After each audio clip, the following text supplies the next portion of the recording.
Cinta sepahit kopi. Seperti kopi yang menunggu hangat bibirmu jatuh ke tepian gelasnya. Begitulah cintaku padamu. Tulus tak terbantahkan. Tak bisa berpaling. Meski pahit, meski getir. Karena itulah aku masih di sini. Sendiri. Oh, aku lupa menyebut teman kepada 2 gelas kopi yang begitu tulus ini. Ya, 2 gelas kopi. Satu untukku, dan satu lagi aku pesankan untukmu. Tak bisa kubayangkan bagaimana jadinya diriku tanpa mereka untuk sebuah penantian panjang. Aku tahu penantianku akan panjang. Sebelumnya engkau berjanji bahwa kita akan bertemu kembali di sini. Di tempat biasa kita menikmati segelas kopi, tepat di halaman kafe ini. Jadi, sembari menunggumu, aku bisa membandingkan. Lebih gelap mana, malam yang baru saja diguyur hujan, atau hati laki-laki yang kehilangan harapan. Malam hampir selesai, kasihku. Penantian selalu membuat keputusasaan lebih luas dari apapun. Dan kau tak juga datang untuk duduk di kursi berhadapan denganku. Untuk kemudian menjatuhkan hangat bibirmu pada tepian gelas kopi yang tulus menunggu. Untuk meneguknya dengan lembut, sambil mengernyitkan dahimu, lantaran kopi kita sudah dingin dan pahit. Tapi, bukankah kopi sama halnya cinta? Sama dinginnya, sama pahitnya. Jadi buat apa menjadikannya hangat jika untuk meminumnya masih harus menunggu dingin? Untuk apa menambahkannya gula? Biarlah kopi kita menjadi dirinya sendiri. Tak perlu ditutup-tutupi. Meskipun pahit, mereka adalah teman setia yang menjagaku dari sepi. Setia melukiskan wajahmu di dalam pekatnya. Setia mengingatkanku tentang harapan. Harapan yang mulai hilang perlahan. Kau tahu kasihku? Dari sini pula, aku bisa menikmati 3 purnama dalam satu malam. 2 purnama mengambang di dalam 2 gelas kopi hitam, satu lagi menggantung di langit kelam. Satu hal yang aku kagumi dari purnama adalah bukan karena sinarnya yang terang, melainkan kesendiriannya yang menyiratkan bahwa ia adalah sebuah ketabahan yang tegar dalam penantian. Apakah kau tahu cerita tentang bulan yang sebenarnya? Pada mulanya, bulan tidak sendiri. Dulu matahari setia menemani sepanjang waktu. Mereka terikat janji untuk tidak saling menyakiti.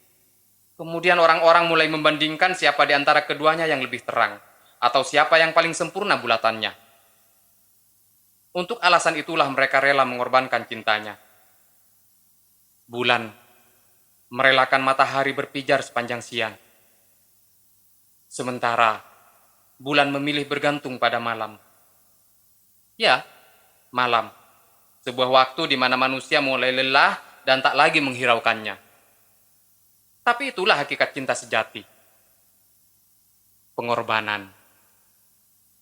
Sayangnya manusia tidak pernah mau belajar kepada bulan. Mereka menganggap bahwa cinta tidak untuk dibagi. Satu cinta untuk satu hati. Satu kesetiaan untuk satu orang. Betapa sempitnya pikiran mereka. Betapa serakahnya. Mereka menganggap cinta kita sebagai sebuah kesalahan lantaran aku mencintaimu sementara sudah ada orang lain yang memilikimu. Bukankah cintaku kepadamu tidak menuntut apa-apa? Aku tidak pernah memintamu untuk membenci suamimu. Apalagi meninggalkannya demi aku.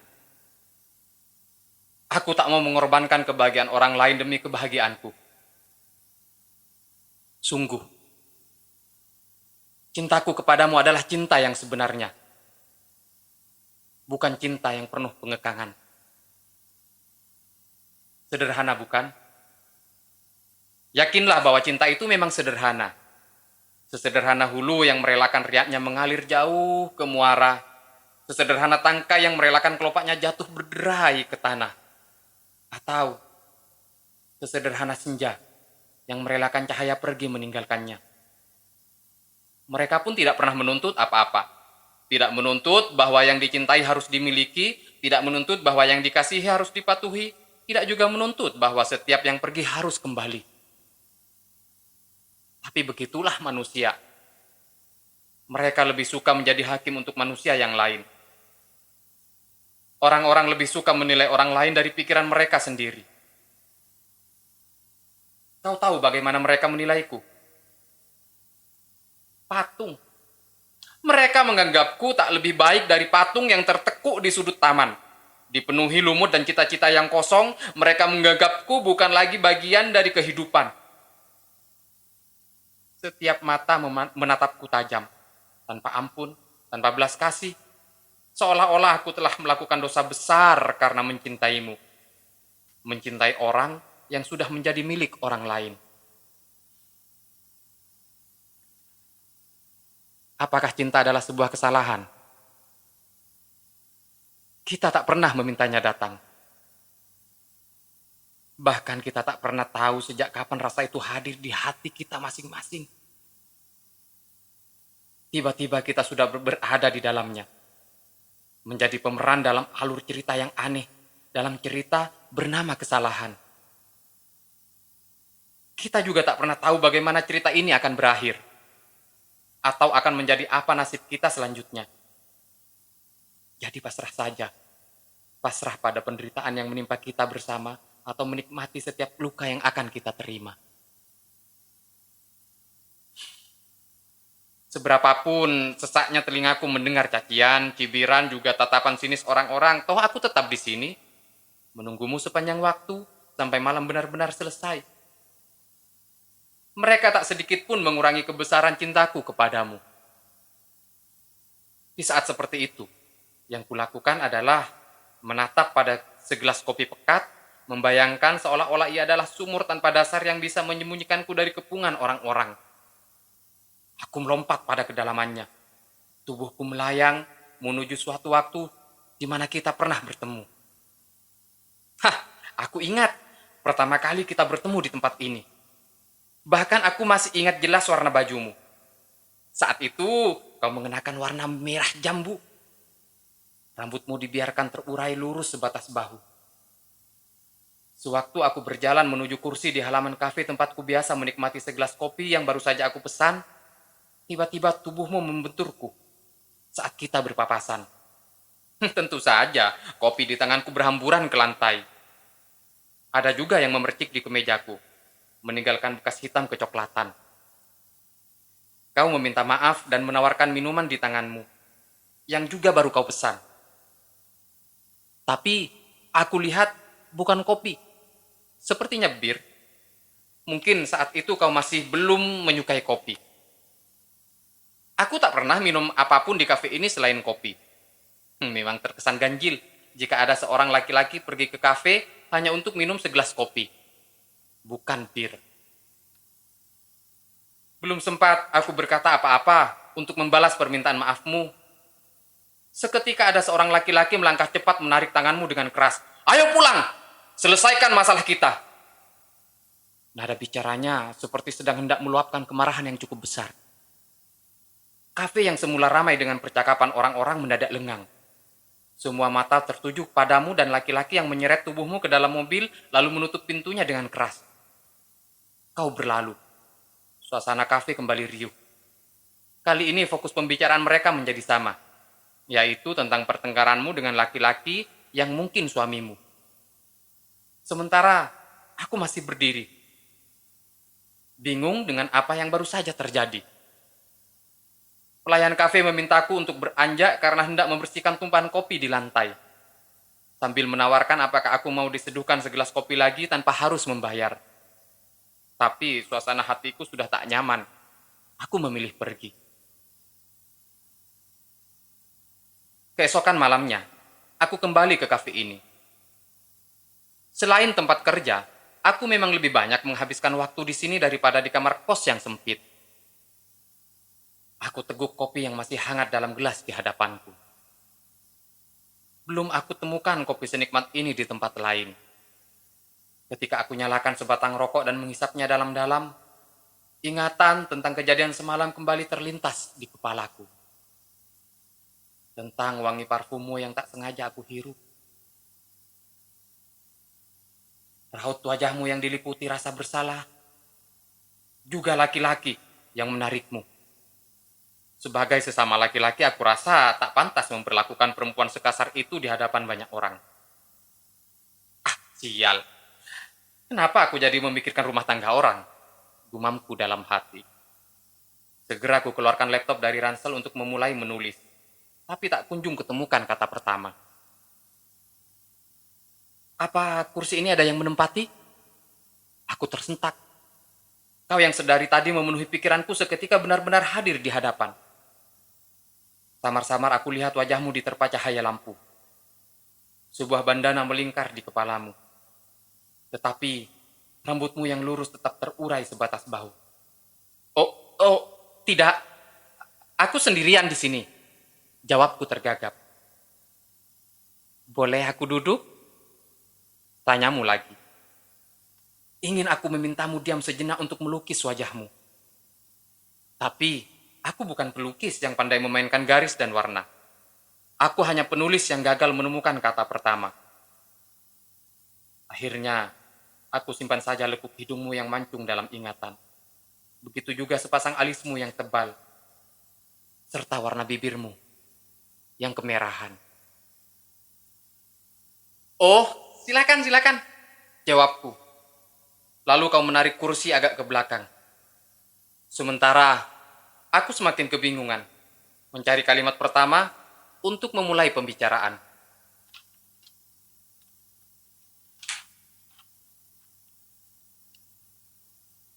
Namaku Lina. Kau mendorong tangan kananmu tepat di atas laptopku yang masih menyala dengan halaman Microsoft Word kosong. Dengan segera aku menutupnya dan menyambut tanganmu. Tanganmu lembut. Kulitmu halus, seperti bulu kucing yang baru saja dimandikan. Aku Pras. Hanggar Prastio. Balasku. Kita saling melepaskan genggaman. Aku minta maaf tentang kejadian semalam. Oh, tidak apa-apa. Kalian bertengkar. Kau menarik napas panjang, seperti hendak menumpahkan gelombang besar di dadamu. Tapi segera kau tahan. Kau teguk kopi di hadapanmu yang sudah mulai dingin.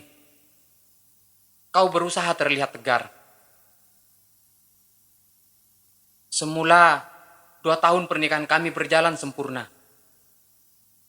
Mas Pram begitu perhatian. Kami suka berpetualang. Naik gunung, berkemah di hutan, atau pergi ke pantai saat hari libur.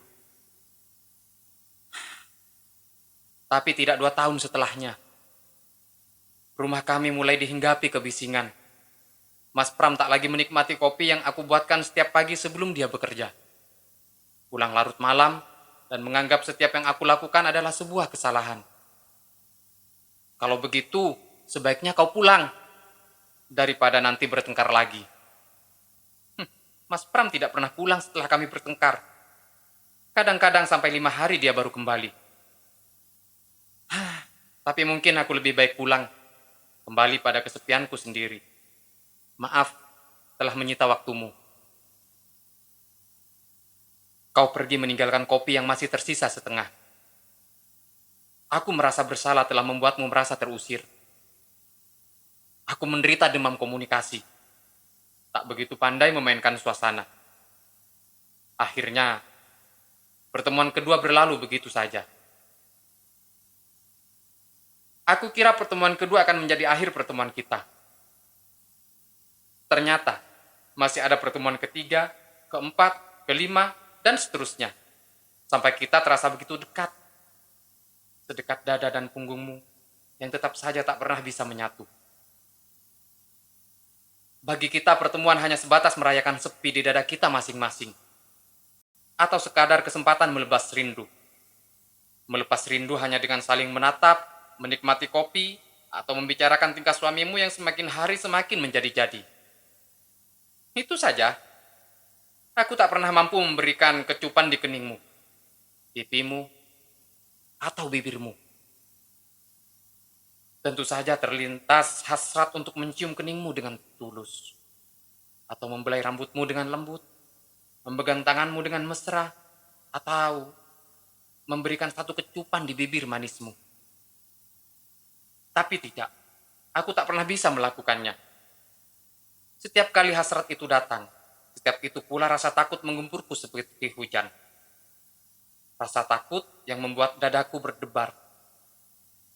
Aku takut jika sekali saja kau memberikannya, maka aku akan memintanya lagi. Atau menuntutmu untuk memberikannya lebih. Aku biarkan hasrat itu terlantar begitu saja. Suatu malam, kau datang lebih awal. Kau duduk di kursi di mana biasa kita tempati. Sendiri. Oh, aku lupa menyebut teman pada 2 gelas kopi di hadapanmu. Ya, 2 gelas kopi. Satu untukmu, dan satu lagi engkau pesankan untukku. Arabica tanpa gula. Mungkin kau ingin juga aku dapat merasakan pahitnya. Pahit segelas kopi, juga pahit kehidupan yang tak pernah bisa kita tutupi. Maaf, aku terlambat. Ucapku basa-basi. Kau tak membalas. Pandanganmu terjatuh pada segelas kopi di hadapanmu. Dapat kutebak. Kau sedang bertengkar dengan Mas Pram, suamimu itu. Yang kasar itu, gerimis turun secara perlahan, menciptakan percikan-percikan kecil pada gelas kopimu. Tapi kita sama-sama tak beranjak. Lampu jalan tampak suram. Begitu juga wajahmu. Awalnya, aku pikir sikap Mas Pram dikarenakan aku belum bisa memberikan seorang anak sebagai buah dari rumah tangga kami. Ucapmu. Kau menghela napas panjang. Tapi ternyata, selama ini aku salah mengira. Seperti biasa, kau selalu berusaha tampak tegar. Kau pandai menyembunyikan tangis di antara gerimis, tapi tak pandai menyembunyikan luka di dadamu. Dia memukulmu? Dari pendar cahaya yang sesekali berkelihatan, aku lihat lebam pada pelipis kananmu. Ada gemuruh di dadaku yang ingin aku tumpahkan agar engkau tahu bahwa aku juga merasakan sakit yang sama sebagaimana engkau rasakan. Semalam Mas Pram pulang. Aku masih mendengar derit pintu kamar saat Mas Pram membukanya dan menutupnya kembali untuk memastikan aku sedang tidur. Setelah itu aku tidak mendengar apapun selain suara Mas Pram yang seperti sedang bercakap lirih dengan seseorang di sofa ruang tamu. Aku bangkit dari tempat tidur. Dan betapa aku merasa hancur ketika tahu bahwa Mas Pram sedang memeluk perempuan lain yang bukan aku. Bertambah hancur lagi ketika ku nyalakan lampu dan ku tahu bahwa perempuan dalam pelukannya tak lain adalah Lisa, adik kandungku. Tangismu kini tak terbendung. Meski tak bisa kubedakan antara air mata dan gerimis yang membasahi pipimu, dapat kurasakan sesak di dadamu yang tak mampu menahan rasa sakit. Patah hati selalu membuat kesedihan lebih dalam dari apapun. Hujan semakin deras, begitu juga air matamu. Kau teguk segelas kopi yang sedari tadi kau biarkan diterpa hujan. Tiba-tiba, kau memegang tenggorokanmu, kepalamu tersungkur di atas meja, segera aku peluk tubuhmu yang lunglai dan hampir jatuh itu. Semoga kita dapat bertemu lagi di lain waktu. Ucapmu tersendat. Aku berteriak memanggil-manggil namamu, tapi kau terlanjur pergi jauh. Orang-orang berkerumun termasuk petugas yang kemudian meringkusku atas tuduhan bahwa aku telah melakukan pembunuhan berencana terhadapmu. Dengan segelas kopi Arabica tanpa gula yang dicampur sianida.